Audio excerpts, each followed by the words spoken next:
자, 오늘 우리 교회례 가운데 가장 뜻깊은 날, 우리 성령 강림 주일입니다. 우리 본문 말씀을 통해서 세상은 갈라놓지만 성령은 연결하신다라고 하는 제목으로 말씀을 나누겠습니다. 한번 제목을 같이 하겠습니다. 세상은 갈라놓지만 성령은 연결하신다. 여러분 믿습니까? 네. 우리 교회력에서 중요한 절기가 있습니다. 성탄절, 부활절. 어린이들도 가장 좋아하는 절기 성탄절, 부활절입니다. 우리 성탄절과 부활절이 예수 그리스도의 오심과 다시 오심을 기다리는 기념하는 그런 날이라고 그러면, 성령 강림절은 하나님께서 주님의 몸된 교회 가운데 성령을 부으심으로 새로운 구원의 시대를 여신 은혜의 날입니다. 교회는 인간의 제도나 화려한 건물로 시작되지 않습니다. 오직 성령으로 교회는 시작되었고 성령에 의해서 교회는 운영이 됩니다. 그러므로 성령 강림절은 단순한 과거의 한 사건을 추억하는 기념일이 아니라 과연 교회를 교회되게 하는 그 본질이 무엇인가? 오늘 우리의 신앙을 살아있게 움직이게 하는 힘은 도대체 어디서 오는 것인가? 이러한 것들을 정직하게 우리가 돌아보게 하는 그런 영적인 전환점, 영적인 그런 날이 오늘 성령 강림절입니다. 오늘날 우리가 살아가는 이 시대를 가만히 보면 참으로 안타까운 일들이 많아서 마음이 참 그렇습니다. 사람들을 하나 되게 만드는 힘보다는 오히려 서로를 갈라놓고 쪼개는 힘이 훨씬 더 강하게 작동하고 있는 것 같습니다. 예전에는 생각이 조금 달라도 함께 식탁에 둘러 앉았고, 또 식탁에 둘러 앉아서 함께 음식을 먹게 되면 조금 생각이 달랐던 것, 불편했던 것, 서로 이렇게 힘들었던 그런 관계들이 회복이 되곤 했습니다.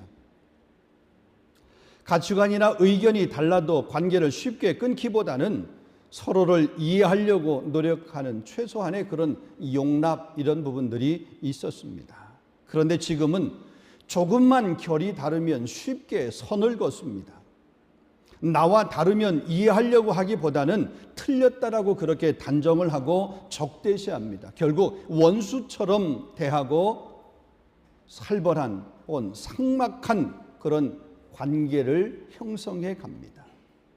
특별히 정치나 이념적인 견해가 다르면 대화는커녕 전쟁이 벌어지는 것 같습니다. 예전에는 다름 속에서도 함께 살아가는 법을 배웠다라고 그러면, 지금은 나와 다른 존재를 견디지 못하는 시대, 다름을 견디지 못하는 그런 시대에 우리가 살아가고 있습니다. 현대사회를 연구하는 학자들이 이 시대를 살아가는 사람들의 그 마음 가장 깊은 곳에 흐르는 그 정서를 불안이라고 했어요. 불안. 미래는 한 치 앞도 볼 수 없을 만큼 불확실하고, 경제는 흔들리며 인간관계는 모래성처럼 쉽게 무너집니다. 사람들은 끊임없이 나는 정말 안전한가? 나는 남보다 뒤처지고 있지는 않는가? 나는 이 시대에서 인정받고 있는가? 이런 실존적인 불안, 이런 불안에 사로잡혀 살아가고 있고, 이런 불안에 시달리고 있습니다. 근데 타락한 인간은 불안할수록 묘한 이 방어 기제가 작동하기 시작합니다. 불안하면 불안할수록 타인을 점점점 밀어냅니다. 배척합니다. 그리고 자기의 그 안전지대, 나의 그 안전지대를 확보하려고 점점 더 노력을 하는 거죠. 그래서 시대가 불안할수록 세상의 편가르기 혹은 갈라치기, 이런 것들이 성행하는 이유가 여기에 있는 것입니다. 우리는 역사상 인터넷 혹은 SNS를 통해서 가장 촘촘하게 연결된 시대를 살아가고 있습니다. 그러나 아이러니하게도 가슴과 가슴이 만나는 진정한 관계는 실종된 시대를 우리는 마주하고 있습니다. 성경은 이러한 현상을 단순한 사회학적 트렌드가 아니라 인류의 뼈아픈 죄의 결과라고 그렇게 말하고 있습니다. 그것이 창세기 11장 이 바벨탑의 사건이 이를 정확하게 보여줍니다. 자, 당시 사람들은 하나 되기를 원했습니다. 거대한 도시를 세웠고 하늘을 찌를 듯한 그런 탑을 쌓았습니다. 그들은 흩어지기를 싫어했습니다. 스스로 안전해지고 싶었습니다. 스스로 강해지기를 원했습니다. 그들이 그러는 진짜의 속내는 하나님 없이도 우리끼리 안전할 수 있다라고 하는 그런 착각이었습니다. 하나님 없이도 우리는 성공할 수 있다라고 하는 그런 교만함이었습니다. 그러니까 그들의 관심은 하나님이 아니라 오직 자기의 이름이었습니다. 우리가 우리의 이름을 내자, 이거죠. 이것이 바벨의 영성입니다. 여러분, 그 결과가 어떻게 되었습니까? 언어가 갈라졌습니다. 소통이 마비되었습니다. 서로 이해를 하지 못한 채 지면으로 흩어지는 비참한 분열이 오게 된 거예요. 창세기 11장의 이야기입니다. 마음이 갈라지고 관계가 무너지고 함께 살아가던 그런 공동체가 깨어지게 버렸습니다. 여러분, 죄라고 하는 것은 이처럼 관계를 깨트립니다. 하나님과의 관계, 죄가 깨트린 거예요. 사람과 사람과의 관계 역시 마찬가지입니다. 죄가 그 관계를 깨뜨립니다. 자연 역시 마찬가지입니다. 공동체 역시 마찬가지입니다.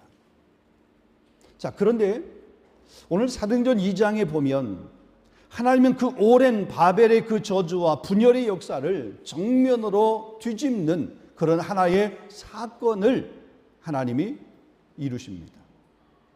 세상이 갈라놓고 죄가 흩어버린 인간을 하나님께서 예수 그리스도 안에서 다시 연결시키는 구속사적인 엄청난 사건을 하나님이 준비하신 거예요. 하나님이 그 일을 행하신 겁니다. 그것이 바로 성령 강림 사건입니다. 자, 오늘 이 말씀을 통해서 성령께서 어떻게 우리를 다시 연결하시는지 세 가지 은혜를 함께 나누면서 또 함께 기도하고 또 함께 은혜의 자리에 서기를 원합니다. 첫 번째로 보면 성령은 연약한 사람에게 찾아오십니다. 자, 본문 1절 말씀 보면 오순절 날이 이름에 그들이 다 같이 한 곳에 모였더니, 여기 오순절이라고 했습니다. 오순절. 단순한 날짜의 기록이 아닙니다. 구속사적으로 보면 매우 정교하게 계획된 하나님의 시간, 하나님의 그 타이밍인 것을 볼 수 있습니다. 원래 구약의 오순절은 6월절 이후에 50일이 되는 그런 날로 이스라엘 백성들이 가나안에 들어간 후에 그 땅에서 곡식을 거두어서 첫 곡식의 제물을 하나님께 드리며 감사로 예배했던 그 감사의 절기가 바로 오순절입니다. 자, 그런데 하나님께서는 바로 그 오순절 날에 성령을 부어주신 거예요. 왜 하필? 레위기에 보게 되면 이스라엘 절기가 여러 절기들이 있죠. 7가지 절기가 있어요. 근데 왜 그 절기 중에서 이 오순절의 절기, 왜 오순절 날에 하나님께서 이 성령을 부어주시는 그런 일을 행하셨을까? 이 시간이 그냥 우연한 시간이 아니라, 우연한 날짜가 아니라 하나님께서 계획하신 정확한 하나님의 그 타이밍이라고 얘기했는데, 왜 하나님께서 그 오순절 날에 이런 성령 강림을 허락하셨을까? 그것은 하나님께서 새로운 시대, 새로운 추수를 시작하셨다고 하는 그런 뜻입니다. 자, 구약의 오순절이 땅의 곡식을 거두는 날이었다라고 그러면, 신약의 오순절은 하나님께서 성령을 통해서 사람들의 영혼을 거두기 시작하는 그런 날입니다. 특정한 민족만이 아니라 모든 민족 가운데 복음을 전하시고 하나님의 백성을 불러 모으기 시작하는 것. 그래서 이 오순절 성령 강림 사건을 통해서 초대교회가 세워질 뿐만 아니라 그 세워진 그 교회를 통해서 복음이 전파되고 이방인들이 구원받는 그런 역사들이 시작이 된 거잖아요. 이루어지게 된 거잖아요. 자, 이것은 구약 선지자 요엘 선지자를 통해서 내가 내 영을 만민 중에 부어주겠다, 그렇게 예언했던 그 예언의 약속이 마침내 성취되는 그런 사건입니다. 자, 우리가 여기서 더욱 주목해야 될 것이 있습니다.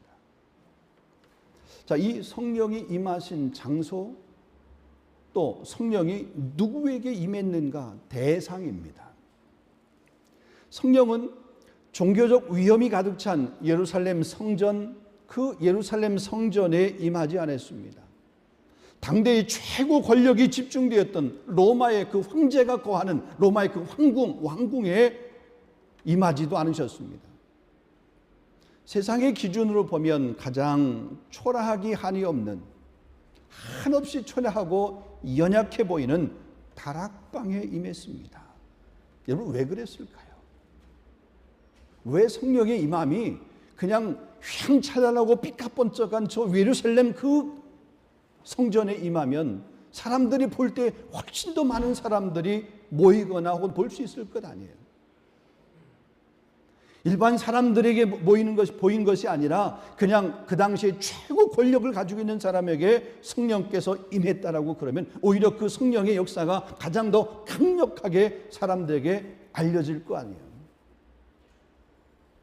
근데 여기 보면 장소, 대상, 우리가 생각하는 것 같은 그런 모습으로 그런 장소에 그런 대상에게 임하지 않았다는 겁니다.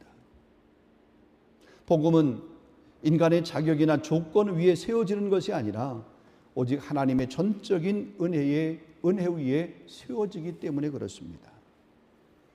사도 바울의 고백처럼 하나님께서는 세상의 미련한 것들을 택해서 세상에 또 약한 자를 택해서 강한 자를 부끄럽게 할 뿐만 아니라 지혜로운 자를 부끄럽게 하시는 그런 모습입니다. 자, 당시 다락방에 모여있던 사람들, 그 제자들의 영적인 상태를 한번 보십시오. 그들 영웅이었습니까? 결코 그렇지 않습니다. 예수님의 부활을 목격했음에도 불구하고 그들의 심령 가운데는 여전히 공포와 두려움이 깔려 있었습니다. 예수님께서 십자가에 처형당하시는 모습을 보면서 야, 이러다가 우리도 예수님처럼 십자가에 죽는 것 아니야? 예수님이 십자가에 돌아가시는 그런 모습처럼 처참하게 그 십자가의 그 형틀에 달려 돌아가시는 그런 모습들처럼 우리도 나도 그러는 것 아니야? 이런 두려움 가운데 있었습니다. 예수님께서 부활하신 후에 함께 계신 40일 동안 함께 계시다가 승천하셨어요. 예수님이 떠나가시자 승천하시자 그들에게는 심각한 영적인 공백 상태에 이르렀습니다. 예수님이 계실 때는 예수님이 가자고 하는 곳에 따라만 가면 됐습니다. 예수님이 하라는 것 하면 됐습니다. 근데 이제 예수님이 안 계시네? 어디로 가야 할지, 무엇을 해야 할지, 이런 부분에서 아니 예수님이 계셨을 때는 예수님 곁에만 있었으면 됐어요. 거기 곁에만 머물러 있었으면 됐어요. 문제가 있는 사람이 있어서 병자가 와도 예수님께서 고쳐주실 것이니까 그냥 예수님 곁에 있기만 하면 병자가 낫는 모습도 봤어요. 근데 예수님이 안 계시잖아요. 어떻게 해야 될지, 어디를 가야 될지, 무엇을 해야 될지 미래에 대한 불안이 가득 찼습니다. 예수님이 계실 때는 하나로 뭉쳐있던 그 제자 공동체였지만 가룟 유다의 배신으로 그 공동체가 무너졌던 그런 아픔의 기억이 그들의 마음속에 여전히 남아 있었습니다. 그러니까 한마디로 그들은 무력감 혹은 실패감 속에서 이제 그들이 다락방에 모여 있지만 두려워서 문을 꼭 잠그고 지금 숨어 있다시피 그렇게 하고 있는 그런 모습입니다. 자, 그런데 그 자리에 두려움과 불안으로 떨고 있었던 그 연약한 공동체 위에 성령이 임하게 된 것입니다. 팀 켈러 목사님은 이 복음의 역사를 이렇게 명쾌하게 요약하고 있습니다. 복음은 강한 사람을 위한 메시지가 아니라 자신의 연약함을 아는 사람을 위한 메시지다 그랬습니다. 여러분, 오늘 우리도 마찬가지입니다. 파리에서 살아가는 우리의 모습을 보면 별반 다르지 않습니다. 겉으로는 괜찮은 척하고 살아가지만 마음속에서는 미래에 대한 불안과 삶의 무게 때문에 지쳐 있을 때가 참 많이 있습니다. 때로 사람들 앞에서는 우리가 웃고 있지만 속으로는 두려움과 걱정 때문에 다락방의 제자들처럼, 다락방에 모여있는 그런 사람들처럼 어쩌면 우리가 창문을 그렇게 꽉 닫아놓고 있는 것 같은 그런 모습일, 또 그런 모습으로 살아갈 때가 얼마나 많습니까? 그러나 성도 여러분, 낙심하지 마십시오. 그곳에 성령이 임했습니다. 그 다락방에 성령이 임했습니다. 그렇다면 오늘 우리가 살아갈 우리 삶의 현장에도 성령은 분명히 역사할 줄로 믿습니다. 성령은 우리 가운데도 충만하게 임하는 줄로 믿습니다. 성령은 완벽한 사람에게 찾아오신 분이 아닙니다. 강한 척하는 사람에게 찾아오신 분이 아닙니다. 두려움 속에 있던 제자들을 찾아오셨듯이 오늘도 지치고 힘들어하는 우리를 찾아온다는 거죠. 그리고 우리를 일으켜 세우신다는 겁니다. 하나님과 다시 연결시켜주고 끊어졌던 그 믿음을 다시 붙잡아주는 그런 역할을 성령께서 하신다는 겁니다. 회복시켜주시는 분이 성령이심을 여러분 믿으시기를 바랍니다. 자, 두 번째입니다. 자, 성령은 갈라진 마음을 다시 하나가 되게 하십니다. 연합시키는 겁니다. 자, 원문 2절과 3절을 보면 성령의 임재를 강하고 급하고 강한 바람같이 들렸고 불의 혀같이 각 사람 위에 임했다라고 그렇게 말씀합니다. 여러분, 구약의 성도들에게 있어서 이 바람 혹은 불이라고 하는 개념은 그들에게는 참 익숙한 개념입니다. 에스겔 골짜기 마른 뼈를 살려내서 큰 군대를 이루게 했던 그 하나님의 그 숨결, 광야의 그 불기둥, 시내산의 그 떨기나무, 그 타는 그 떨기나무처럼 백성들 가운데 거하시는 그 하나님의 거룩한 임재, 하나님이 그 함께하심, 그 임재의 상징이 바로 불이었고 때는 바람이었습니다. 마침내 새 언약의 백성들에게 하나님의 생명과 임재가 부어지기 시작한 것입니다. 자, 그런데 그 이후에 나타난 기적의 핵심이 무엇입니까? 제자들이 성령이 말하게 하심을 따라서 각기 다른 언어로 말하기를 시작했습니다. 세계 각국에서 몰려든 유대인들이 저마다 자기의 고향 방언으로 복음을 듣게 되었습니다. 아니, 제자들이 말하는데 그 제자들이 말하는 것을 프랑스에서 온 사람은 불어로 알아듣고, 한국에서 온 사람은 한국말로 알아듣고, 독일에서 온 사람은 독일어로 알아듣고, 미국에서 온 사람은 영어로 알아듣고, 이런 거예요. 그런 일이 지금 일어나게 된 것입니다. 그게 하나님의 큰 일을 듣게 되었다고 그랬습니다. 여기서 아주 중요한 사실 하나를 보게 됩니다. 성령이 임하였을 때 하나님은 바벨탑 이전처럼 모든 사람의 언어를 하나로 그렇게 통일시키지 않으셨습니다. 여전히 언어는 달랐어요. 문화도 달랐습니다. 자라온 환경도 달랐습니다. 그런데 놀라운 것은 성령께서 그 다름을 없애지 않고 서로 그 말을 이해할 수 있도록 그렇게 하셨다는 겁니다. 여러분, 이것이 오순절의 기적입니다. 바벨탑의 사건은 말을 흩었어요. 그 사람이 못 알아듣게 한 거예요. 내가 말하는 것을 시내가 못 알아듣고, 시내가 말하는 것을 제가 서로 못 알아듣게 한 거예요. 그게 바벨탑의 결과예요. 근데 오순절 성령 강림의 결과는 뭐냐면 서로 다른 언어를 하고 있는데 알아듣는다는 거예요. 깨닫는다는 거예요. 이게 오순절과 바벨탑 사건의 결정적인 차이라는 거죠. 바벨에서는 언어가 달라지자 서로 흩어졌습니다. 말이 통하지 않자 서로의 마음이 멀어졌습니다. 그런데 오순절에서는 언어는 여전히 달랐는데도 불구하고 성령 안에서 서로의 마음이 연결된 거예요. 서로가 이렇게 이해하게 되는 거예요. 서로가 알아가는 거예요. 하나님은 사람들을 모두 똑같이 만드신 것이 아니라 서로 다른 모습을 그대로 품으시면서 복음 안에서 하나 되게 한다는 거죠. 이게 바로 성령의 역사라는 겁니다. 세상은요, 다르면 갈라놓습니다. 다르면 틀렸다라고 그렇게 규정을 해버립니다. 나하고 달라, 생각이 달라, 사고가 달라, 행동하는 거 달라, 다 틀렸어. 이렇게 그냥 결론을 그렇게 내버립니다. 그러나 성령은 다름 속에서도 사랑하게 하고 다름 속에서도 서로 이해하도록 그렇게 하신다는 거죠. 그래서 오순절은 단순히 방언의 기적이 아니라 깨어진 관계와 막힌 마음을 다시 이어주는 하나님의 회복의 사건이 바로 오순절 사건이라는 겁니다. 바벨의 저주를 역전시키는 이 오순절의 신비 연결시켜주는 하나님의 일이요.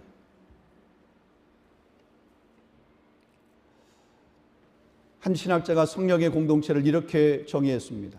성령의 공동체는 차이를 없애는 공동체가 아니라 그 차이를 품으며 함께 살아가는 공동체이다. 여러분 믿으십니까? 이게 바로 교회의 본질입니다. 교회는 똑같은 사람들만 모인 것이 아닙니다. 우리도 그렇잖아요. 우리가 성격을 다 몰라서 그렇지 우리 성격 다 다르잖아요. 우리가 이게 발톱을 이렇게 숨기고 있어서 그렇지 이 발톱을 한번 드러내면 누구도 못 말릴 성격을 우리 다 가지고 있잖아요. 아니신 것처럼 저를 쳐다보시는데 때로 그렇잖아요. 성격이 다 다릅니다. 또 세대도 다릅니다. 생각도 다릅니다. 어떤 견해도 다릅니다. 자라온 배경도 다릅니다. 세상은 이 다름을 견디지 못합니다. 다르면 쉽게 선을 긋고 틀렸다라고 그러고 밀어내고 갈라치고 그렇게 하잖아요. 그러나 성령은 세상의 방식과는 전혀 다른 방식으로 일합니다. 억지로 똑같아지라고 그렇게 강요하지도 않습니다. 서로 다름을 용납하게 하시고 그리스도의 십자가 사랑으로 그 차이를 품어 안을 수 있도록 그렇게 하시는 것이 바로 성령이에요. 마치 오케스트라와 같습니다. 오케스트라 하나의 악기만 가지고 그 오케스트라가 이루어지는 게 아니잖아요. 바이올린도 있고 비올라도 있고 뭐 첼로도 있고 뭐 여러 그런 악기들이 다 있잖아요. 각양각색의 각기 자기의 소리가 있습니다. 자기의 소리가 있는 그 모든 악기, 그 다양한 악기들, 지휘자 한 사람의 그 지휘에 따라서 그 악기들이 각자의 자기 소리를 통해서 하나의 하모니를 이루어서 최고의 그 음악, 그 노래를 만들어내잖아요. 음악을 만들어내잖아요. 교회가 바로 그런 곳이라는 겁니다. 나랑 성격이 맞지 않는 사람, 나랑 세대가 다른 사람, 나랑 생각이 다른 그런 사람, 그런 다른 사람이 한 성령 안에서 예수 그리스도라고 하는 예수님이 지휘자가 돼서 말씀이 지휘자가 돼서 그 예수 그리스도 안에서 말씀 안에서 그 예수 그리스도를 그 지휘자로 해서 바라보게 될 때 비로소 천국의 그 하모니, 천국의 그 공동체가 만들어지는 것, 그게 바로 교회예요. 교회. 우리 삼일장로교회가 그런 교회인 줄로 믿습니다. 우리 교회가 그런 교회가 되어야 될 줄로 믿습니다. 여러분, 성령 충만한 교회, 성령 충만은 나랑 다른 사람을 견디지 못해서 밀어내는 사람이 아니라 다름 속에서도 그 사람 안에 그리스도의 보혈이 흐르고 있음을 보면서 끝까지 용납하며 사랑으로 품는 그런 모습, 그게 성령 충만한 사람의 모습이라는 거죠. 서로 다름에도 불구하고 서로 용납하고 서로 사랑하고 성령 안에서 하나됨을 힘쓰는 우리 파리 3일 장로교회가 되어야 될 줄로 믿습니다. 마지막 세 번째입니다. 성령은 연결의 사람으로 우리를 보내십니다. 한번 따라하겠습니다. 성령은 연결의 사람으로 우리를 보낸다. 우리를 연결의 메신저로 우리를 보내신다. 자, 본문 11절 말씀 보면 복음을 듣는 무리들이 큰 충격을 받으며 이렇게 고백합니다. 자, 우리가 다 우리의 각 언어로 하나님의 큰 일을 말함을 듣는도다. 자, 성령의 역사는 단순한 개인의 황홀경이나 은사의 자랑으로 끝나지 않았습니다. 성령 충만의 궁극적인 목적은 그들의 입술을 열어서 하나님의 큰 일, 다시 말하면 예수 그리스도의 십자가의 대속과 부활의 복음을 증거하는 것을 듣고 또 그 증거한 것을 들음으로 해서 내 안에서 다시 이것을 다른 사람에게 전하는 모습으로 그렇게 그들이 살아가는 거예요. 바벨탑의 사건은 우리 이름을 내자, 내 이름을 내자였습니다. 철저하게 자기중심적이었습니다. 이기적이었습니다.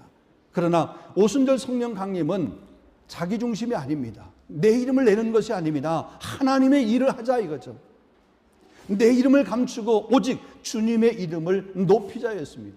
그래서 나와 세상은 간 곳 없고 오직 거룩하신 주님만 보인다. 성령 충만한 자의 고백이잖아요. 내 중심성을 배설물처럼 버리고 하나님의 영광을 말하기 시작할 때 죄로 인해서 막혔던 모든 인간관계 그 복음의 다리가 새롭게 놓아지게 될 줄로 믿습니다. 그러므로 참되게 성령을 받은 그리스도인은 사람을 끊어내고 당을 짓고 혹은 이렇게 나와 다르다고 해서 이렇게 결을 만들고 혹은 갈라치게 하고 그러는 인생이 아니라 끊어진 관계를 예수의 사랑으로 이어주는 연결의 사람이라는 거죠. 브릿지 빌더라는 거죠. 내 입술에서 나가던 그런 정죄와 그 비난의 가시돋친 그 바벨의 언어를 멈추고 상처받은 영혼을 싸매면서 다시 살려내는 성령의 언어를 말하기 시작한다는 겁니다. 비난하기 전에 공감해주고 판단하기 전에 품어주고 마음을 닫게 만드는 차가운 말 대신 상대방의 그 마음의 빗장을 열 수 있도록 따뜻한 복음의 언어를 후사하게 되는 것, 성령 충만한 자의 삶이라고, 성령 충만한 자의 모습이라는 겁니다. 오늘 하나님께서 우리 교회가 그러한 연결의 공동체가 되기를 간절히 원하시는 줄로 믿습니다. 낯선 언어와 문화 혹은 정체성의 혼란 속에서 고립되어서 때로는 여러분 번아웃된 그런 영혼들에게 우리 교회가 당신은 결코 혼자가 아닙니다. 하나님이 당신을 사랑하시며 우리가 당신의 가족이 되겠습니다. 이렇게 전할 수 있고 또 이렇게 다가갈 수 있는 그런 우리 파리 3일 장로교회가 될 수 있기를 주님의 이름으로 축원합니다. 말씀을 맺도록 하겠습니다. 사랑하는 성도 여러분, 세상은 앞으로도 끊임없이 온갖 교묘한 방법으로 우리를 갈라놓으며 혹은 갈라치게 할 것입니다. 세대와 세대를 찢어놓고 가진 자와 갖지 못한 자를 나누게 되며 때로는 가족 공동체, 부부 사이를 갈라놓고 심지어는 교회 공동체 안에서도 서로 마음과 마음 사이에 깊은 그런 골짜기를 만들어서, 깊은 그 소리의 골짜기를 만들어서 분열되도록 나누도록 세상은 끊임없이 그렇게 할 겁니다. 특별히 사단은 끊임없이 그렇게 공격할 겁니다. 우는 사자처럼 두루다니며 삼킬자를 찾는다라고 그랬으니까. 그러나 성령은 오늘도 우리 가운데 역사하시며 강하게 분열이 아니라 연결시켜 주시는 줄로 믿습니다. 하나님과 우리를 연결하고 성도와 성도를 연결하고 깨어진 가정 안에서 서로 부부 간에 혹은 부모와 자녀 간에 동기가 형제 간에 이웃 간에 연결할 수 있도록 연합할 수 있도록 그렇게 이끌어 가시는 줄로 믿습니다. 성령 강림절 2000년 전 마가의 다락방에 임했던 단 한 번에 일어나고 끝난 그 박물관 속의 이야기, 그 이야기가 아닙니다. 바로 오늘 우리 메마른 우리의 심령과 균열이 간 우리의 모든 관계 안에서 다시금 불일듯 일어나야 할 성령의 역사가 바로 성령 강림이라고 하는 사건입니다. 그럼 우리는 세상의 언어, 나를 높이고 타인을 깎아내리는 그 바벨의 언어를 과감하게 청산하고 사람을 살리고 이웃을 치유하고 이웃을 회복하는 이런 성령의 언어를 말할 수 있는 사람이 되어야 될 줄로 믿습니다. 사람은 성급하게 판단하기보다 긍휼히 여기며 품어주면서 갈라놓기보다 어떻게든지 간에 무엇을 통해서라도 억지로라도 그렇게 품을 수 있는 그런 모습. 그래서 늘 우리 교회를 향해서 가정과 같고 천국과 같은 그런 교회라고 그렇게 우리가 명명하는데, 정말 우리 교회가 그런 가정과 같고 천국과 같은 그런 교회가 될 수 있기를, 그런 성도들이 될 수 있기를, 우리가 될 수 있기를 주님의 이름으로 축원합니다. 세상 끊임없이 갈라놓습니다. 그러나 성령은 연결합니다. 우리가 그 성령을 의지하고 또 성령을 사모하고 또 성령의 충만함으로 연결의 사람 될 수 있기를 주님의 이름으로 축원합니다.